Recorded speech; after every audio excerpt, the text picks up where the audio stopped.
عشان تخطي كل الإدراك الحسي اللي أنت شايفه، نظر، سمع، بصر، لمس.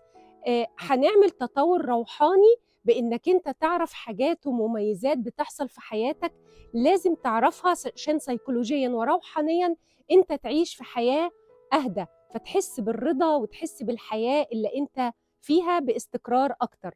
فعشان كده إحنا بنتكلم النهاردة على التمر. التمر مش عشان رمضان وبس، رمضان عدى، لكن التمر في الفيزياء النوعية أثبتوا إنها لما بتتقاس بطريقة معينة هي لونها بيبقى بني، لكن لما بتتقاس بجهاز معين ليها هالة خضراء. واحنا اتكلمنا قبل كده عن الهالات، واتكلمنا ان كل كائن حي له هالة. علشان كده استغربنا جدا لما العلماء لما شافوا ان الهالة الخضراء اللي موجودة دي بتأثر على مستوى التوازن الطاقي اللي عندك.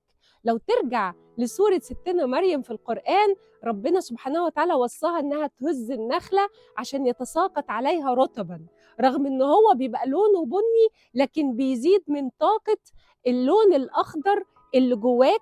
واللون الأخضر مرتبط جدا بطاقة القلب أو شقرة القلب، وبالتالي هي بتديك هالة خضراء حوالين جسمك.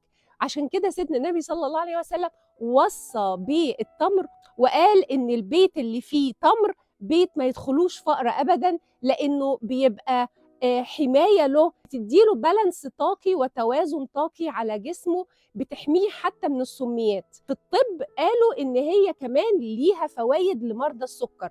لو كلتها فردية بعد ساعتين قست السكر هتلاقي السكر بتاعك معلاش، لكن السكر بتاعك لسه زي ما هو.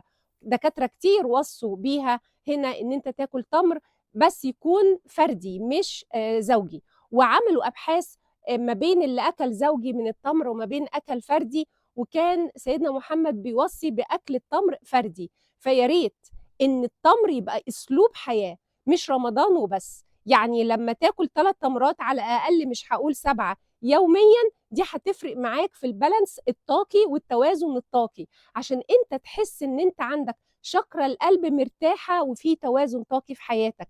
عشان احنا سيكولوجيا نحاول ان احنا نوصل لمرحلة من الرضا والإحساس بالتوازن الطاقي. شكرا لكم، سلام عليكم.